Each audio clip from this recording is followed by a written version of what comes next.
Doing business in Africa. You can't afford to be without Africa Investor.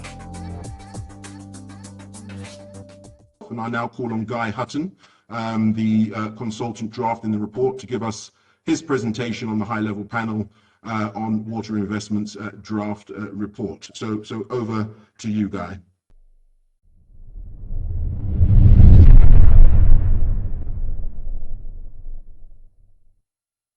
Thank you very much for the introduction, Hubert, and thank you for the invitation and opportunity to meet with you all. This is a really vital sort of group of stakeholders, your viewpoint and your perspectives needs to be reflected in this report. Just a couple of words about myself, which may explain some of the biases you may see in the report. I am an economist. I came from academia, then I worked for 10 years with the World Bank, and for the last 6 years I have been with UNICEF in New York, leading the water economics and financing work, and recently became independent, so I had the opportunity to be drafted in to lead the writing of this report, which I have to say is one of the most interesting things I've done in my career, but challenging, because we've already been through a couple of iterations. It'll take maybe a couple more to get it right. Okay, so we have already held some consultations at the inception phase, and we're holding several more meetings this week and next week. Yeah, this is quite broadly consulted in the time we have. Just to remind you, I don't know how many of you have managed to open the report, but the primary audience is heads of state and top levels of African governments. This is what we're aiming at, so the messages have to be at that level, but I think this audience needs to be aware of what they need to implement through their various arms, their ministries, their committees and so on. So the report does go into quite a lot of detail about what needs to be done. And it's also been advised that the report should speak directly to heads of international finance institutions. So there are various targets that are also framed for them. This is an outline of the report. Chapter 2 spends a bit of time going through some of the weaknesses that are perceived or actual for investments in water security in Africa. And some of the broader enabling environments challenges are really key. I mean, those are some of the first hurdles that you come across before you even get to the water sector. So that's why we spend some time on it. And then in terms of the water sector itself, there are many challenges. Sometimes we talk about challenges more than opportunities. So we've got to be honest, say what the data are telling us, but also say actually a lot of these challenges are investment opportunities. And if we can get some things right, then we can attract more resources to the sector. And then chapter 3 is the main part of the report, goes through actionable pathways. And I'll be giving more detail in this presentation today on those. So after quite some consultation, we've sort of come on these major sources of additional funding and finance.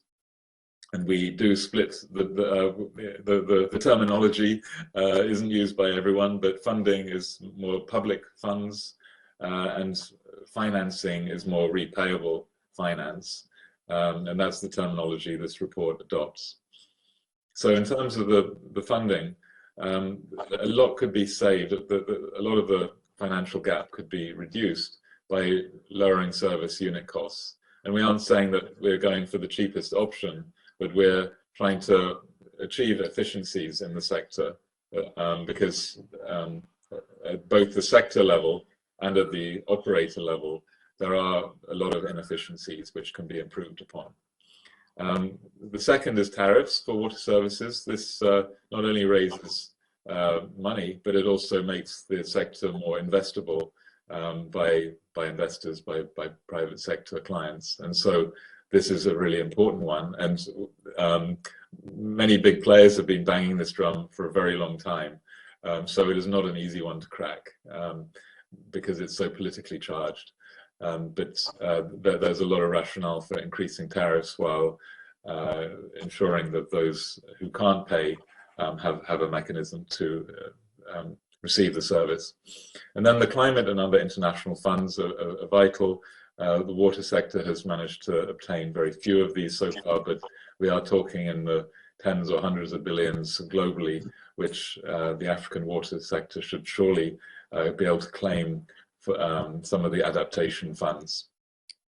Then there are new donors. This is a bit of an unknown bag. China and India already invest quite a lot in Africa, but there's probably some opportunity for further investment from new development banks and from the bilateral programs of BRICS and other new donor countries. And then fifth is public finance. While we may not expect massive amounts, because just to get a 5 or 10% increase in the budget for the water sector is already a big challenge, and that doesn't bring billions to the sector, but it is vital to help support sector growth and to leverage and crowd in private finance. And then other types of finance that are being mentioned by some stakeholders, and which could raise considerable money, compliance fines for production and agricultural facilities who are polluting water, to try to internalize those costs that are causing costs to others downstream. We haven't made any calculations, but CERAS, the NGO, has actually made some estimation for some meat packaging and the other one is appareil sector.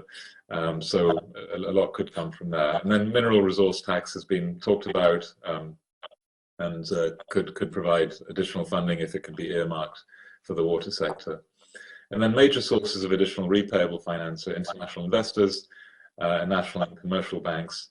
But for these, we need bankability, we need creditworthiness. And for this, we may need to use the blended finance mechanism to crowd in private finance. So the pathways to mobilizing $30 billion per year for Africa is the following. Pathway 1 is to strengthen the enabling environment and to achieve more impactful spending.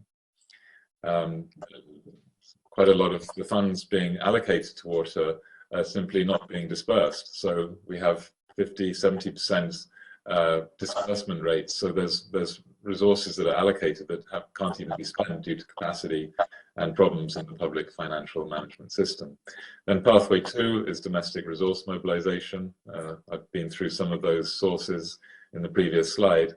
And pathway 3 is to mobilize global and continental finance. And we don't have estimations yet of how much could be raised from each source.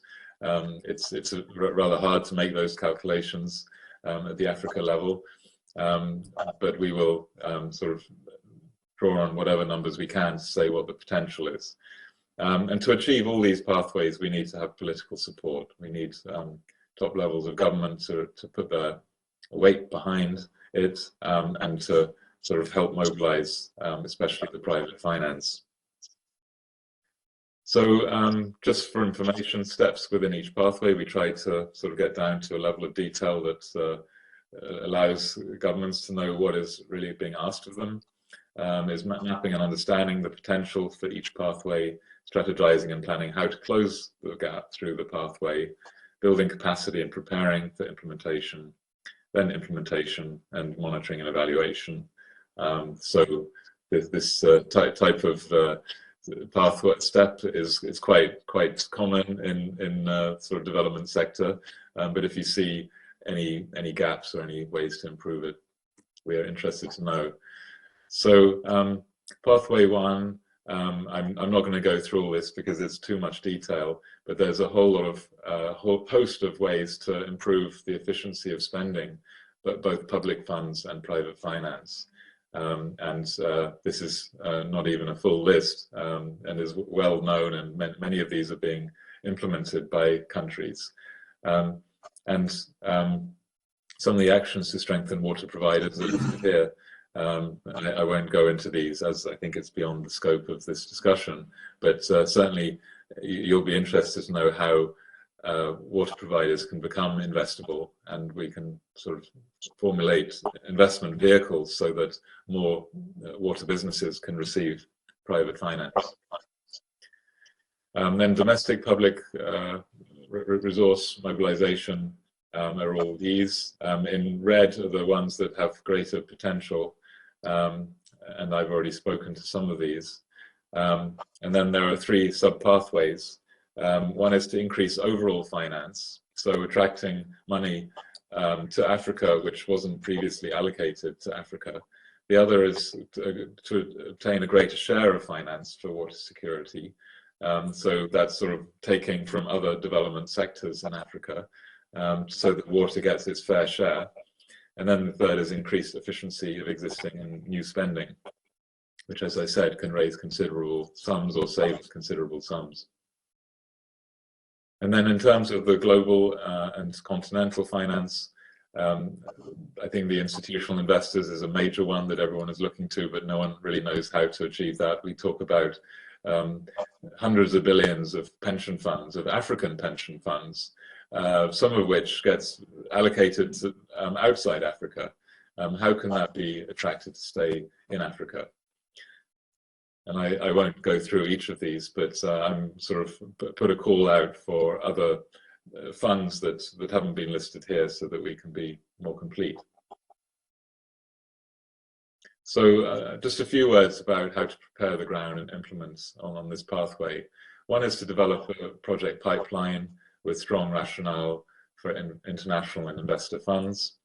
Another is to increase familiarity of international investors with the water sector, because they may have perceptions that it's, it doesn't provide the returns they need, or it's too risky. And so we need to understand the needs and the perceptions to sort of change them. Then we need to implement supportive legal and regulatory measures. And I know that Hubert and the Continental Business Network has really worked on this and has some very good recommendations which are taken into the report. Then to implement measures to increase operator financial viability and improve creditworthiness, as I mentioned earlier. To develop and implement financial instruments that are fine-tuned to the development context. So what are these financial instruments? It's a great word, but what do they look like, and how are they going to incentivize investors to come into this space? And then close the deal. There's a lot of money out there. There's a lot of demand for money, but there's limited forums in which to bring them together and sort of close the deal, as it were. We talk about blended finance a lot. It's sort of similar to public-private partnerships. It's essentially leveraging private sector money using public funds. And this framework, this graphic sort of brings some clarity as to where the different types of blended finance that can be achieved at different levels of project size and different risk levels. So we'll be using this graphic in the report. And this is the final slide. So we've made a number of targets. There are probably too many at the moment, but I've extracted some that are more relevant for investors, which we should try to get agencies and international finance organizations to commit to. I think that in the report we won't be able to sort of get the commitment, but we'll use the report at the UN Water Conference and other meetings to try to get buy-in to setting targets and getting buy-in from the key players. So I don't think we have time to go through each of these, but this is an indicative look at what the targets might look like. And then there's a very short chapter on next steps, so that we sort of have an immediate pathway for implementing these recommendations. Yeah,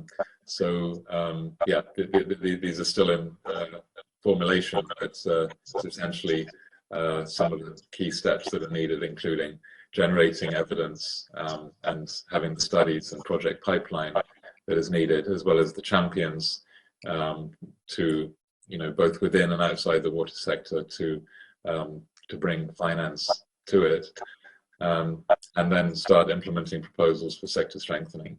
So there's a lot of already good initiatives going on, which just need more players to get behind, and we need a cohesive roadmap which everyone buys into, rather than everyone doing their own thing. And the water sector has been said to become increasingly fragmented, and we need to sort of address that up front in this report.